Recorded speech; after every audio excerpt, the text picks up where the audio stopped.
welcome to another video. We're talking about the big breaking news today coming from Brighton that their left back Marc Cucurella has handed in a transfer request in order to try and push through a move to Manchester City. Now, of course, this is a story that we've talked a little bit about in this video on this channel before, and has been floating around the transfer window for some time now, that City have been looking to strengthen that left back position for a while. We know that they've had some bad luck with left backs in the past under Pep Guardiola, and it seems that they had identified Marc Cucurella as a top target to take on that role at left back. It was said that talks had been ongoing between the two clubs. It had been said that personal terms were going to be no issue whatsoever, and all that remained was to be a fee agreed between both clubs. And after it's been said that City have already had a bid rejected for the Spanish left back, that Cucurella has decided to take matters into his own hands and try and force a move out himself by handing in a transfer request. We're going to be talking about this story, about Brighton, about Manchester City, and about Cucurella, obviously, and everything else in between. But before we get into all of that, I would like to remind you all to please like the video and also subscribe if you're new. Both things are always and forever be greatly appreciated. But for now, let's get into this story, because it is a very interesting story. Like I say, it's a story that we've talked about a bit and also listened to a lot in this transfer window already. Marc Cucurella had a very solid debut season in the Premier League this past year, having arrived at Brighton from Getafe last summer. He was a solid left back. He was a solid part of the Brighton machine of last season, and it was only going to be predictable, shall we say, that maybe some of the bigger teams might have been circulating and monitoring the situation around Cucurella, because he actually did very well and was very consistent throughout the majority of the campaign last year. City were one such team to take an interest. Guardiola seemed to be a bit of an admirer of his, and obviously from there just seemed to identify him as a top target. And as we've come to know in this transfer window, City have tried to act upon their interest. Earlier this morning, though, it seems that Fabrizio Romano took to Twitter to announce that Cucurella had handed in a transfer request, and as the day's gone on, of course, it has since been confirmed by and followed up on by other journalists and other news outlets as well, because as the news has snowballed, of course, we've come to know that a bid by Manchester City had been rejected by Brighton, so it does seem Cucurella has decided to take things into his own hands. Romano tweeted this morning saying, Marc Cucurella has just handed in a transfer request at Brighton. No agreement between Brighton and Manchester City on the price. Negotiations are difficult, but still ongoing. Final decisions on club side expected soon, as there's still a big gap in valuations. Now, like I say, it's been said that a bid has already been rejected by Brighton for the Spanish left back. City had allegedly bid £30 million for him, but Brighton turned that offer down, as it's being rumoured that the Seagulls currently hold him in a valuation somewhere in the region of £50 million.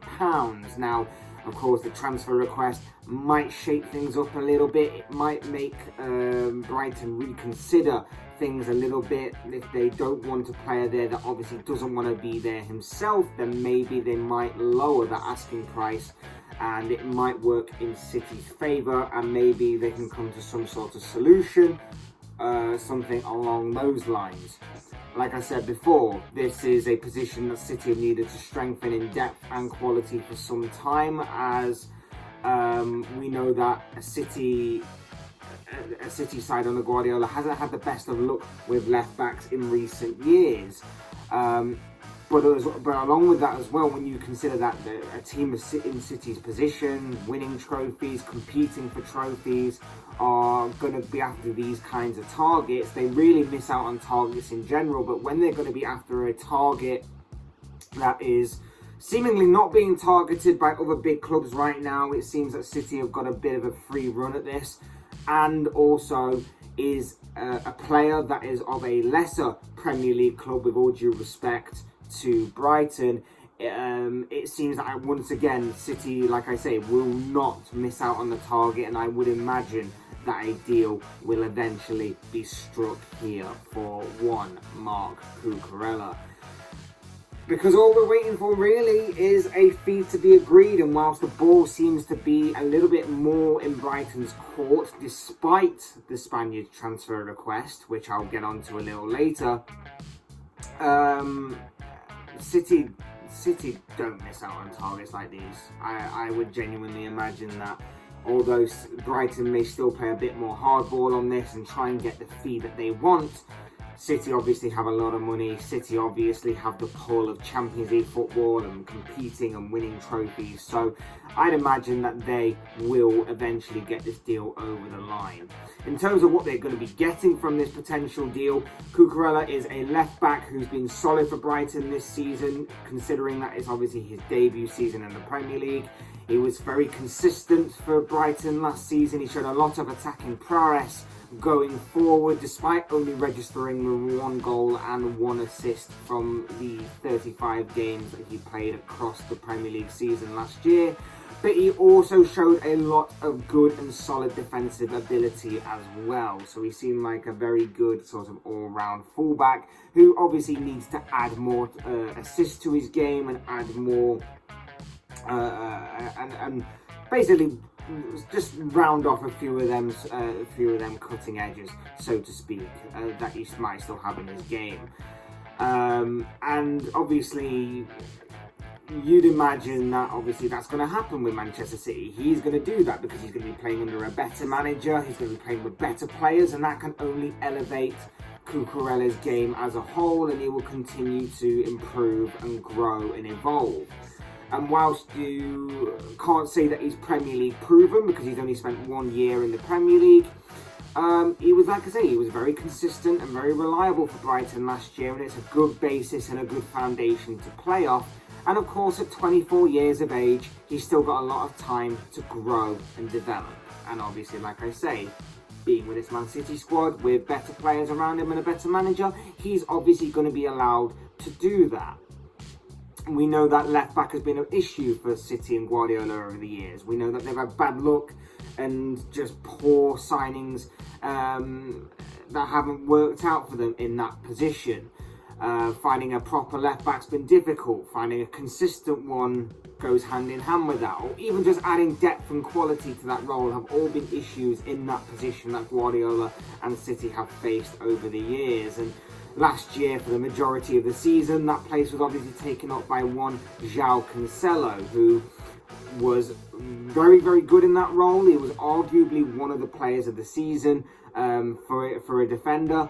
But of course, he's not a natural left back. He's more of a right back than he is a left back. So I can't imagine he was too pleased with being on there, but at the same time, he played very well and added an extra layer to Manchester City in terms of defending and going forward. There was also Alexander Zinchenko who was there as well, filling in for whenever he was called upon to fill in that position. But again, he's moved on too. He's moved on to Arsenal in a transfer that happened earlier this summer. So basically, they are filling in a bit of a gap there. They are trying to add depth and particularly quality to that role of a natural left back, shall we say. Guardiola has seen fit to identify Cucurella as that top target. He seems to be an admirer of his for a while, hence the interest and hence him being on City's radar, and therefore there's a trust there that this is the guy that can carry City forward in that position. He needs to add more assists to his game. There are still little bits and pieces that he needs to iron out within his game, but obviously that will come with time. And like I keep saying, obviously playing with a better manager and a better group of players around him will obviously give him the confidence and the ability to do that. But there's no doubt about it that he was a consistent player for Brighton last season, and there is a good foundation to build off from there. He'll be providing width in a City side that will obviously have a lot to aim at and a lot of people to play off in those positions, especially in build-up play. You'll obviously have the likes of Erling Haaland, for example, a big target up front. You'll have Kevin De Bruyne in midfield to play off. You'll have Riyad Mahrez operating on the opposite side of the pitch on that right wing position, and even Jack Grealish to an extent. I know he had a poor season last year, but I think that you might get to see a bigger and better Jack Grealish this time around now that he's had a year to settle into a more disciplined Guardiola system, shall we say. Maybe that this will be a season in which he gets better, and playing alongside him, Cucurella can obviously work off again and link up with down that left-hand side. You'd imagine that with that all being said, Cucurella's game will improve and his numbers will improve. Maybe he'll start to score a couple more goals. Maybe he'll also add more assists to his game and that kind of thing. I would expect them to certainly rise over the next year or so should this move get the green light to go ahead. This certainly seems like a solid and smart piece of business in my opinion. I think City have done well here to try to identify their target and to obviously push forward in this, and they've obviously turned Cucurella's head, otherwise he wouldn't have handed in a transfer request. I would expect City to get this deal done by any means necessary. And not only that as well, but I genuinely have a sneaky feeling that maybe City aren't exactly done yet in this transfer window. I think that City are lining up something else in the follow-up to this between now and the end of the transfer window, that City may be able to pull off another piece of business whenever that may be. I think in terms of this deal though, I think the transfer request does speed things along a little bit. I don't think Brighton will want to keep a player that obviously doesn't want to be there. But at the same time, let's say that Brighton want to play a bit more hardball here. His contract is set to expire in 2026. And so the ball is still pretty much in Brighton's court. They still have that card to play in terms of his contract. And obviously the asking price of 50 million. Now, whether or not Brighton's stance changes because of this transfer request and how Brighton want to operate and act on this remains to be seen. But let's face it, it's like I said earlier, Manchester City very rarely miss out on transfer targets as it is, and especially given their position right now and Brighton's position, I don't think that Brighton will be able to keep hold of him, despite they could reject everything. I think that they'll have to cave in eventually and they'll come to some sort of compromise and some sort of resolution to this. And City will get their target, but Brighton will get a decent sum of money for him. So I don't think it will be a completely losing situation for them. But it is big considering that they have lost Yves Bissouma and now are losing another big player in Cucurella, it seems. So could be interesting to see how this whole thing goes going forward. Like I say, I strongly suspect City to one way or another get this deal over the line, done and dusted and confirmed. And that Cucurella will soon become a Manchester City player. And then from there, maybe keep your eyes open for another piece of City business. I don't think that they're exactly done yet. I think one more player is what they're looking to bring in. What that position is, I would suspect more attacking wise, but it remains to be seen, and obviously I could just be spouting absolute nonsense here. But on this deal in particular, Marc Cucurella to Manchester City, I would imagine will be done very, very soon. But of course, those are just the thoughts, comments, opinions, predictions, whatever you want to call it at this guy. I want to know what you guys think. What do you guys think of this situation regarding Marc Cucurella going to Manchester City, or at least for right now, handing in his transfer request at Brighton? What do you make of the left back? Do you see him being a good fit for Manchester City? All of these kind of things. I'd love to know your thoughts, your comments, opinions, predictions, feelings, whatever you want to call it, down below in the comment section. I'm sure they'll make for interesting reading. Otherwise, hit that like button on the way out if you enjoyed the video. Subscribe if you're new or want to see more content like this. Both things always and would be greatly appreciated. And as always, thank you all so much for watching and listening. I've been Fletch. This has been another Fletch Talks video. And I'll see you and speak to you all again soon in another video.